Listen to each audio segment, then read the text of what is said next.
Welcome to the Classical Happy Hour. I'm your host, Martin Davids.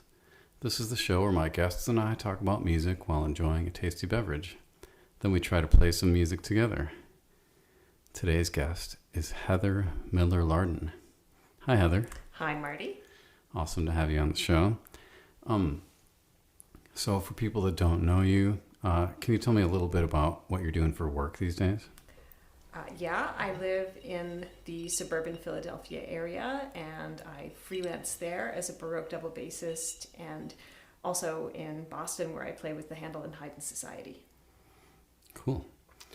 So, how did you end up playing the bass? Did you start on the bass? Like I've talked to a lot of bass players, and they all seem to say nobody else would do it, or. Well, it is a little bit like that. I wanted to play violin when I was in elementary school, and my parents said, no, we're not going to pay for that, it costs too much money. And at my school, everybody quit by the 6th grade, and the teachers came to our classroom and said, who wants to play bass? We'll give you one, and we'll give you some free lessons. So I raised my hand and said, yes, absolutely, I will do it. And here I am. So you liked it right away, or? No, I hated it. It was awful. But it was free lessons? Pretty much, I just kind of always wanted to play a musical instrument, and I stuck with it for the first year, and then I was going to quit, and my teacher at school said, well, why don't you just stay for the first week and see how you like it? And we were playing in 7th grade orchestra, and I thought it was really fun. So, again, it just happened. It was my lucky day. Someone's lucky day. Okay. So, do you come from a musical family? No, not at all. Except for amateur musicians, some of them, but most of my family has nothing to do with music. So I was just very lucky to be in a school district where they had that opportunity for us to learn to play. So, a lot of families have, an expectation of what kids are going to do. Certain fields seem more likely than others, like the family business, or if your parents are both scientists, they might think you might go into science or something. So, was there any thought of some other career path for you, or did you always want to be a musician?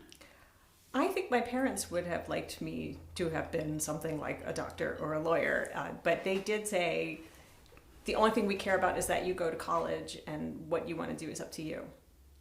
So I felt very fortunate to have at least had that much support from them. So, just go to college? Just go to college. I think music was not what they had in mind. And my father, for a long time, used to say to me, when are you going to get a real job? Well, hopefully he's not saying that anymore. But did you want to be a musician? When you were, in high school, did you have some kind of vision for what you're going to do with your life, or? There was a point. I just kept joining ensembles and playing in youth orchestras, and there was a point where I started looking around and thinking, there's all these people that are going to music school that are around me. I wonder if I could do that. And I would kind of talk to my teachers and see if it was a possibility, and it started to look more and more like it was something that I could do, and then I realized there wasn't anything else that I wanted to do. So it wasn't really a plan, it just sort of happened that way. So everything else just fell away, and you were like, this is where I'm going? I just kind of threw all my eggs in that basket, yeah. That's cool. So,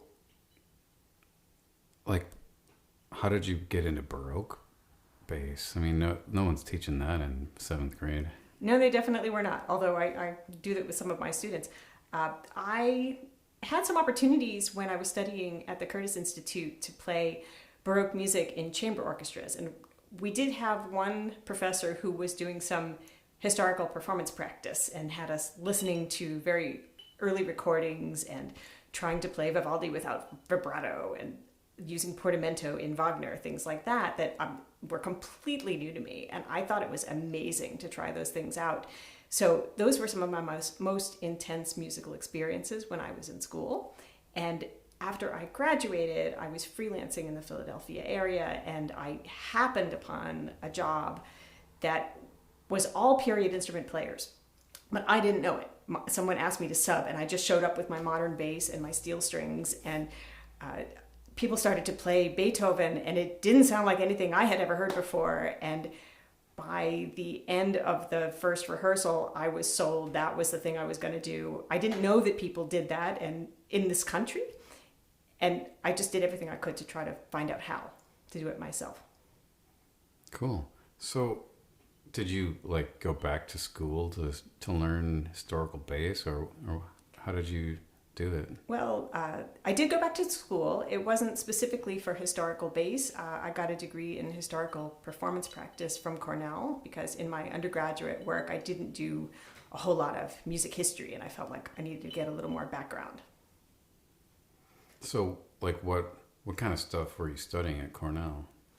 I was really lucky to be able to study viola da gamba, and then I did sort of my own curriculum with double bass playing and historical performance practice classes with the musicology students. They let me come up with my own projects and work with ensembles at the school and get some students started playing viol. So I got a lot of experience both teaching and performing and creating programs and projects.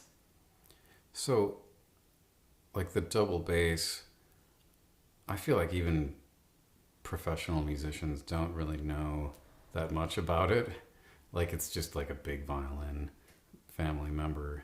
And like, can you describe like what is it, and like what are the differences between like a Baroque bass and something a jazz guy plays? To be honest, not a whole lot of difference. There's just subtleties. Instruments look a lot the same. They function similarly. In fact, a lot of jazz players use gut strings or have in the past because it's got a beautiful warm sound.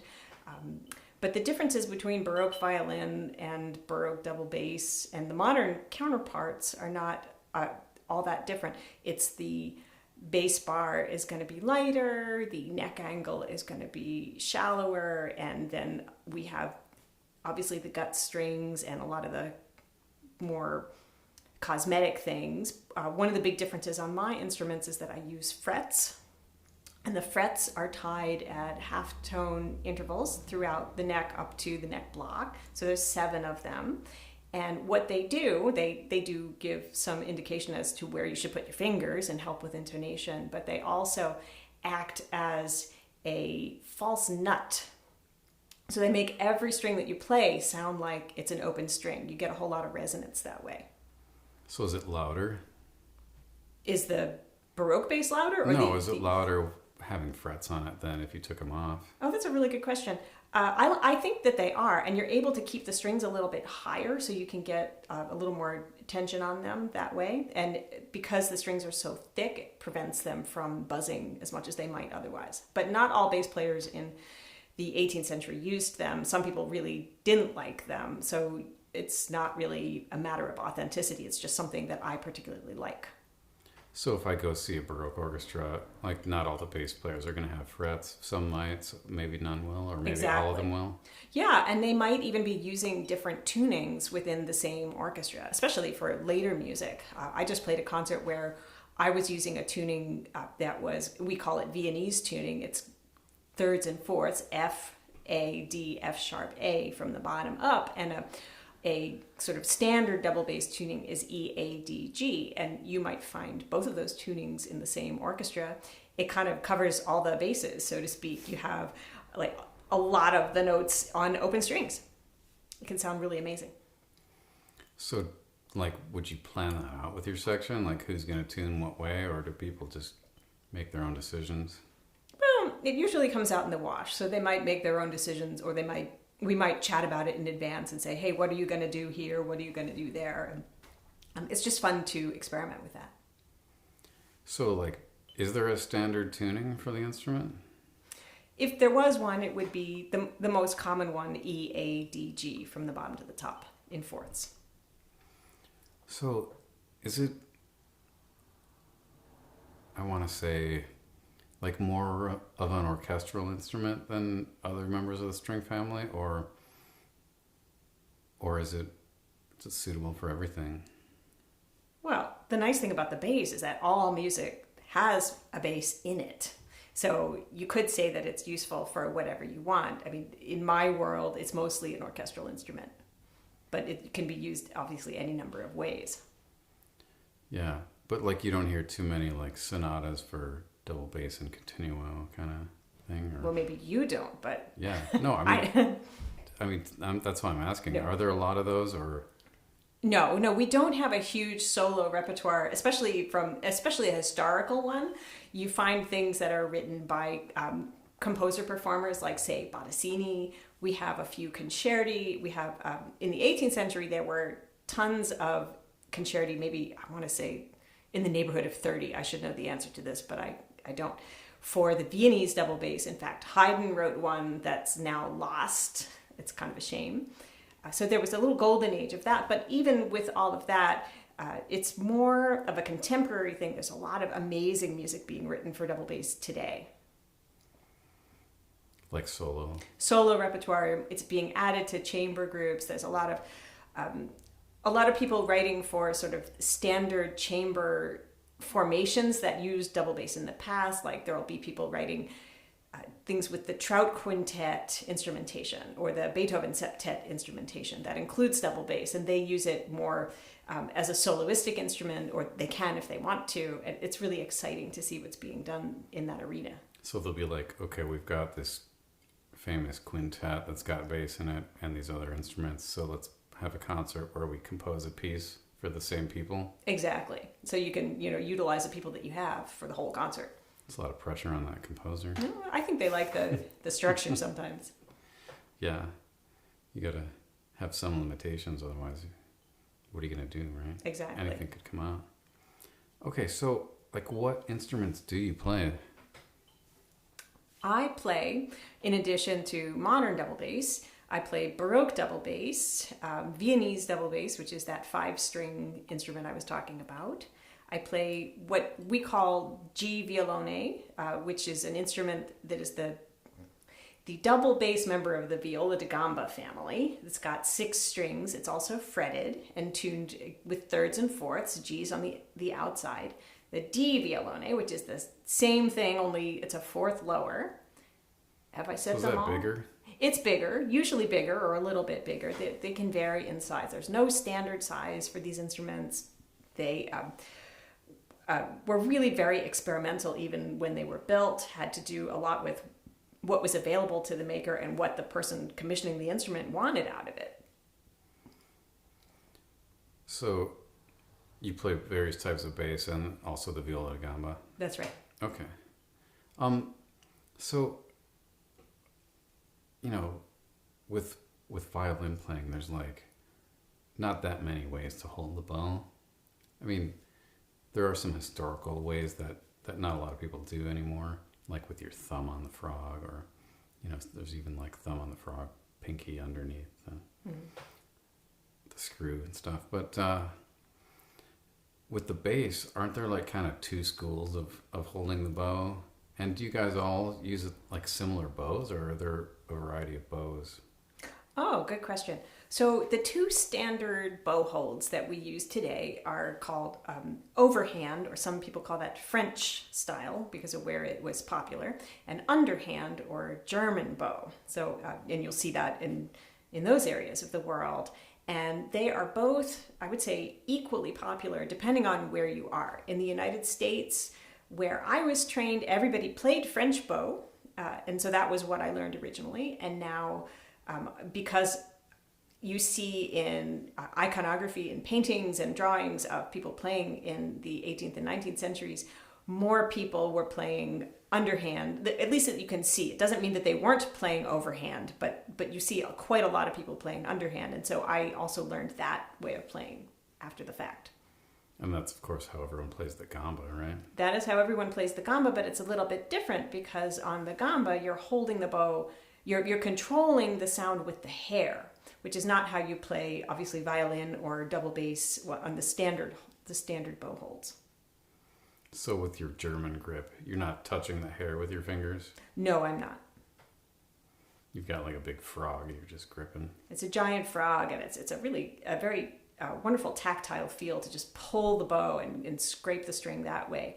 It's thought that playing overhand, you might get a little bit more finesse, and you're using gravity coming from above the string. But when you're behind an instrument that's like a human size, it's not the same as where you're holding a violin in the air and you're going on top of it sort of horizontally. The weight goes in a different way. So it's kind of how bass players can get away with using either hold equally successfully. Yeah, it's just not the same force of gravity when you're behind it. No, it's sideways. Yeah. Okay. So are you teaching at all these days? I do teach. I teach privately in my house. I teach little kids all the way up through, I think my oldest student at the moment is 78. And I teach at Temple University, where I direct the early music ensemble, and I teach online as well. Cool. So are there a lot of women bass players, or is it like unusual for women to play the bass? Ah, you went there. Yeah. No, it's not unusual for women to play the bass, but it's more unusual for women to continue to play the bass professionally.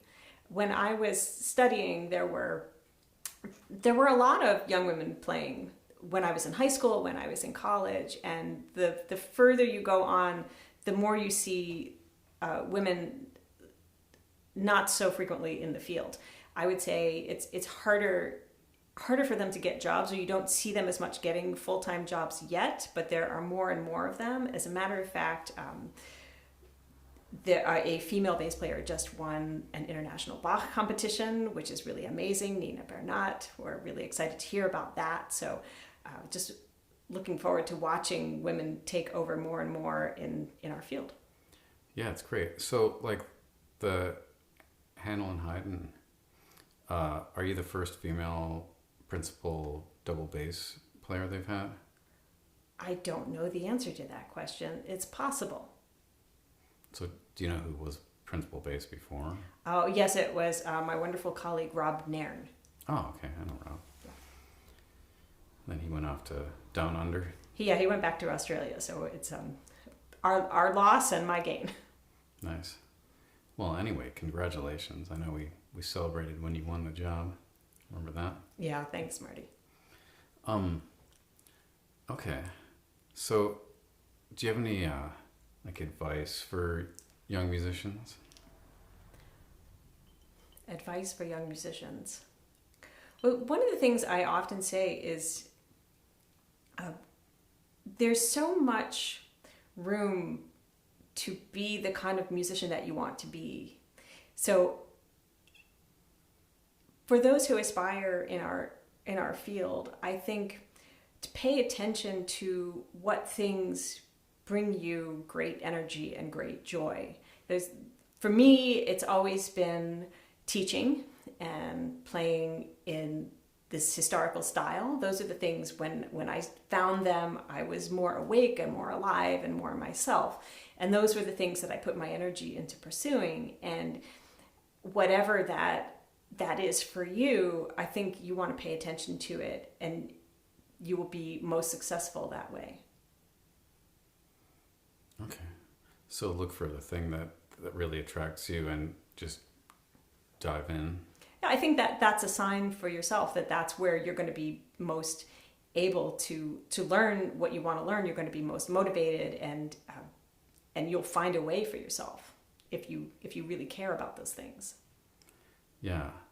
Instead of trying to force yourself to do something you don't really care about. Exactly. Sometimes people think, oh, you're supposed to get an orchestra job, or you're supposed to get a teaching job, but there's a lot of different ways that you can make music work in your life. Definitely. Yeah. I mean, most of the people I've had on the show are pretty unconventional in their careers. And I'm trying to get a few more people on with like normal jobs. I love it. Okay. Do you have anything interesting coming up? I mean, obviously we've got this great, these concerts this weekend with Brandywine Baroque. Oh, yes. Well, I can't really even think beyond that. I'm so excited to play the Bach Double Concerto with you and Edwin this weekend. I just love playing these Christmassy Baroque concerts this time of year. It is really fun. Um, okay. And finally, is there anything you want to ask me? How did you make this drink? It is delicious. I've a lot of practice. I'm very impressed. I am really looking forward to the cherry at the bottom of it. All right. Well, thanks for, making time to hang out with me after rehearsal tonight. And thanks for listening, everybody. Please subscribe to the podcast. And, order all my stuff on bachfor2.com and keep listening. And we'll be right back. We're going to take a little break and then come play some music.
Almost. Do you want to try this next piece too? Sure.